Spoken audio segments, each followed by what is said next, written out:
We're only really now probably days away from winter, and that's going to mean for me things are really starting to slow down here in the yard. In actual fact, earlier this month we actually did start to get a few frosts. Now I did check it off this morning, 3 little minor frosts already. Now that for us is somewhat unusual. Most of our frosty sort of weather would begin towards the end of sort of June. So I did catch me off guard just a little bit. So it really did put the brakes on what's happening around here. We did get the ever so slightly amount of frost burn, just the absolute tips. The tips of the grass just sort of singed ever so slightly, but colour is still pretty good. Down the front, where it slopes away to the road, probably somewhat a little bit lighter still, but that's always been our sort of slower, less vigorous sort of area. And the other thing that I've noticed, which I'm going to keep a little bit of an eye on, and this sort of stems back to when I first got the turf.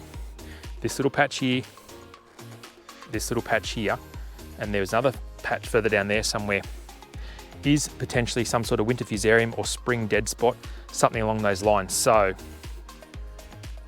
going forward, I'm just going to keep a little eye on that, and it may mean that I might have to put a bit of a fungicide out, but just for the minute, I'm going to keep an eye on it. Now, in today's video, today is really just a bit of a come along for the ride, if you will. Going to do a bit of trimming.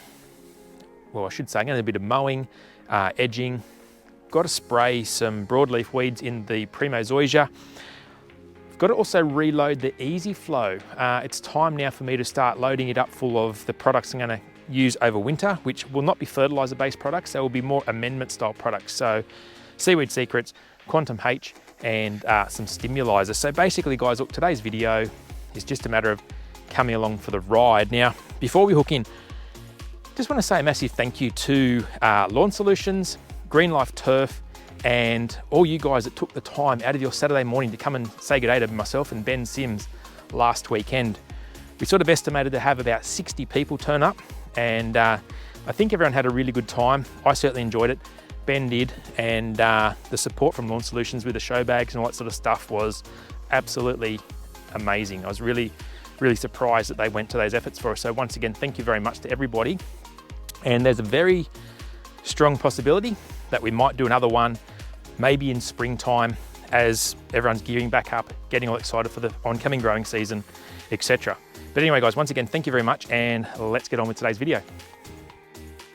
As you can see behind me here, even though we've had those couple of frosts, the Santa Ana is still holding really good colour. And as I look around here, in actual fact, there is a few pieces of persistent ryegrass which has managed to survive all through summer, managed to survive the selective herbicide treatment at the end of the season, and it's starting to pop its head up again now. I mean, there's not enough there to worry about, but if it became, I guess, somewhat obtrusive, I might look at giving it another hit just to knock those few plants out. But at the moment, pretty happy. General colour for this time of year after 3 frosts is pretty good. There is still a window of opportunity if you did want to use some liquids, if you wanted to just sort of give that grass here, or in my climate I should say, just a tiny little bit more of a feed before it well and truly goes dormant, then there is still a slight window here. And obviously the closer we get to Queensland, the warmer weather, obviously that window is more applicable to you guys. And the further south that we go down towards Melbourne and Adelaide, I'd nearly say that your window's probably shut, and obviously anywhere that's getting frosts already, you sort of might be done for the season. But for me, I'm not looking too bad. Colour at this stage, pretty good. Let's have a look over at the Tiff Tuff and we'll see what's going on there.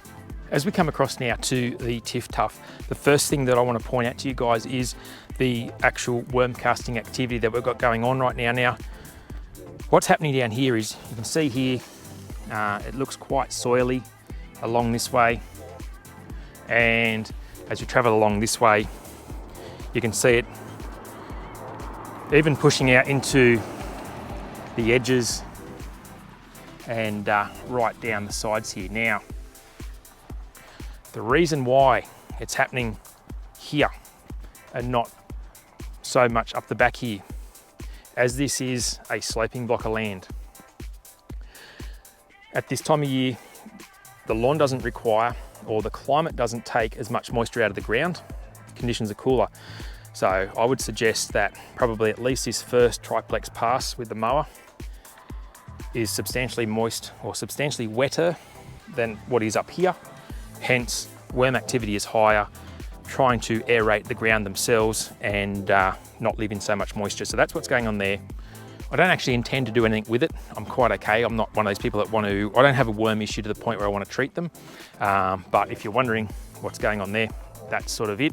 And again, in this light, you don't see it quite as much, but as we turn around the other way, it's going to be much more noticeable.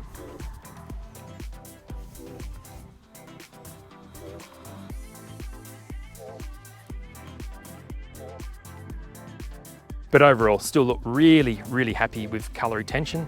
As I said, we're only 3 frosts in. We're not even officially in winter, but I'm more than satisfied that for me, it's pretty good. And if we look down here, it is actually still growing quite well. So I don't think we'll get a lot off this today when we give it a mow, but we'll certainly get something. Toward the end of the season, and I actually did this off camera, I did actually finally get around to planting out these gardens here. Now, that was probably one of the things I've been lacking from particularly my front yard at this stage, is just those finishing touches in gardens and stuff like that. So I've hooked in, I've got all the planting done. I've gone with a plant called a tricolour jasmine. It's a slow growing jasmine. It'll have 3 sort of leaves. It'll have a green leaf, a variegated sort of yellowy sort of creamy leaf, and red new tips. And they're a slow growing sort of a ground cover, but they should form a nice little mini shrubbery to about 1 foot or 2 feet high. And that'll just border off this entire lawn quite nicely. So looking forward to these guys getting a bit of a kick on come springtime. But already they're going pretty well. They're tough, they're hardy, and that's sort of what I need in my climate here. I think it was towards the end of last year, or sort of to the beginning of the growing season last year, finally bought myself one of these Atom edges. Now, I've tried a few different things here. Back in my heyday, I would string trim all these edges and stuff, and I've got a pretty straight eye with that sort of thing, but it's got to the point now where I have so many edges here that I just wanted something so much easier. I then went and got a stick edger, and the issue I found with that was I always felt I was sort of bent over, and it sort of started to give me a bit of a pain in the back. So I thought that wasn't really ideal for me either. And a few people said to me, try the Atom, and I did actually have a little go of one before I bought one, and thought this is the machine for me. And let me tell you guys, I can whiz around this place in less than a quarter of the time that took me before. I can't speak highly enough of a machine like this. If you've got a lot of edges to do, then definitely have a look at one of these. This is I guess they call it the professional one. It's got the larger 35cc Honda petrol motor on it. It's got anti-vibration in the handles. It's just a really comfortable, really powerful thing to use. And once you've got your edges sort of in there, mate, you can zip around this as fast as you can walk, is as fast as you can edge. It's got a really, really natural sort of feeling when you're walking. There's no stooping, you're not bent over. It's a very natural walking position. And it's a little bit like using a wheelbarrow, I guess. It's sort of the same sort of feeling. So yeah, one sort of size tends to suit all. And yeah, I haven't done much of it on the channel. I wanted to have a good play of it off channel first and sort of see, but seriously guys, if you're after a fair income edger, definitely have a look at one. The other thing that I've used way more than I thought I would use are one of these Toro battery blowers. Since I've had this, which has been a little while now, I find myself using this machine over the petrol still one that I have for this sort of reason. So what I've done is, because you can just grab this and go, I've turned the still machine into its vacuum attachment thing. So when I need to suck stuff up, I just use it for that. But other than this, for just grab and go, this thing all day long, love it.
Well, it certainly cleaned it up a little bit, but at the end of the day, that was really nothing more than a charity mow.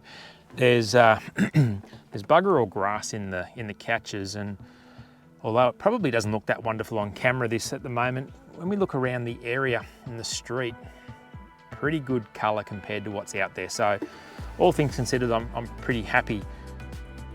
As I mentioned in the start of the video, as the season cools off now and the grass slows down and heads into somewhat of a dormancy, there's less requirements for it to have its macronutrients, its N, its P, its K, so it's nitrogen, potassium and phosphorus. There's less requirements for that. The plant's simply not absorbing it. So it's a great opportunity for me now to reload our Easy Flow, and I'm 90% sure that this thing is empty at the moment. Well, empty of product.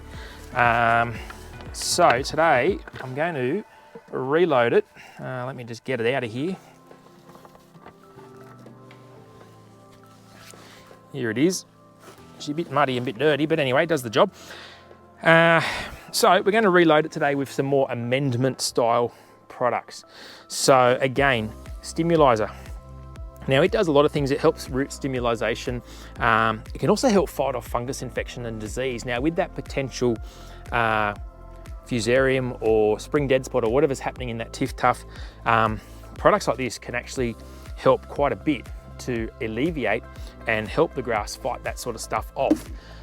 Again, Seaweed Secrets, a stress busting product designed to help against, the extreme heat, the extreme cold, transplant shock, all that sort of caper.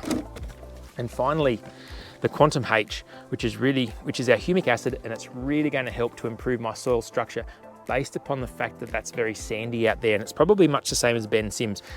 With his green, it's a very sandy construction, and my front yard there, that tiff-tuff is no different. So it's very important and vital that we keep helping and improving the soil improve, and products like this will actually help to do that. So let's reload this now. I'm fairly confident this should be basically by now full of water. If not, there might be a tiny bit of product left in the bottom, but we'll check it out. So we shut off the valves here, like so. This is the black one is our inlet, and the clear one is the outlet. And we'll see what's in there.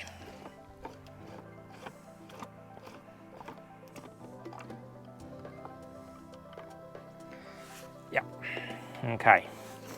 So there is just quite a bit of water in there. So I won't tip it all out here and make a mess. I'll take it over the side there and just tip it out. But as you can see, oh, we'll need that O-ring. Put him there. So I'll just go and tip this out and I'll be back. I see the helpers arrived, or should I say the afternoon shift. How are you, Max? Yes, you're in the way. How about you sit down over there? One of the questions I get with the Easy Flow from time to time is how much of each product am I putting in the tank here?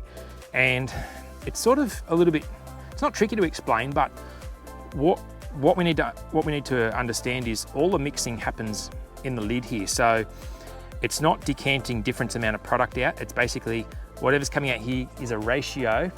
And in our case, it's just a mix of, in this case, 3 products, and they're all coming out at the same amount. So technically you could put equal parts of all of this in, and it would then mean that you've put out X amount of product, excuse me, Max, X amount of product over the same area over a certain period of time. So the size of this vessel is irrelevant. It's the ratio in which this cap mixes that is the key. So this could be, for example, a 20 or a 30 litre unit. It's not going to put out more product. It's going to put out the same amount, but it's just going to go for longer. So for larger areas, a larger unit. Smaller areas, a smaller unit is all that you really need. So from memory, this is a 5.4 litre unit. So I'll put 2.5 litres in of our Quantum H. Out of the way. Beep, beep, Max, beep, beep. You're in the way, mate.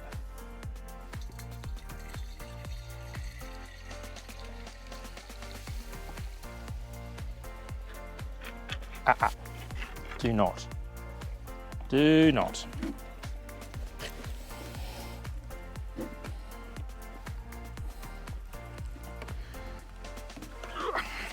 And again, 2.5 litres of our Seaweed Secrets. Max, please don't do that. Like it's all organic.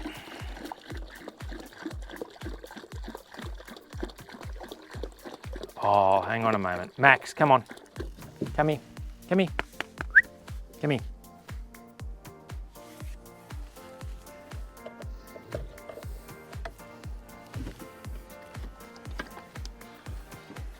And we'll top it off with our Stimulizer. Okay, now it's very important that we bleed all the air out of this. They can't have any air left in the system. So what we do is I'm clean that end off a little bit, and this is still under pressure from the main line. So clean that off a little bit.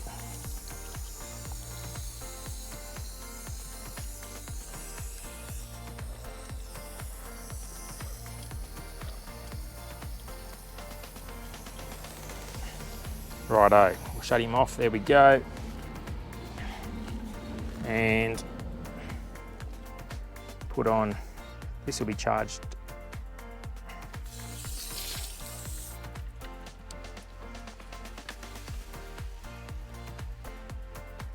Righto, and we're good to go. Now, if I start a system, we can just check, because the product is going to come out here. It should be dark through the tube. So what should we do? Let's go that one there, and we'll just go for 3 minutes. Start already. There we go. And as you can see, color change, product going through. See the little air bubbles there. And we're now injecting into our irrigation system. When we last visited the Primo Zoysia patch here, did a little bit of a height reset, if you will, with the Victor Scalpy mower. And as you can see, the recovery has been pretty good. There's no sort of shaved plugs. It's all returned to green. And as also mentioned in that last video, there was a few broadleafs starting to emerge back then. Now, in that time, I haven't actually got back to spraying those, so I thought we better just get those done now, because the salad bowl is best on the table, not on my little patch. Now, the product we're going to use is dicamba. It's going to take care of all our broadleaf weeds, but it won't take care of these little bits of winter grass. So I'm probably happy, as weird as this will sound, I'm probably quite comfortable to not treat the winter grass this time round. I'll just hand weed it as required. So yeah, we'll put out some spray. The beauty about products like Camber or dicamba is the visual results of it working are quite quick. So you know you've covered it well, because it doesn't take long for it to start lifting up the leaves and curling the leaves and making all these broadleaf weeds very unhappy. So no matter how big or how small an area you're going to spray, please always use correct PPE, gloves, protective clothing, gumboots, spray masks, because what you might think is safe today, we just don't know about what's around the corner tomorrow. So we'll mix up a tiny little bit now. It's not a huge area, so it's going to be a micro mix, and we'll get him out.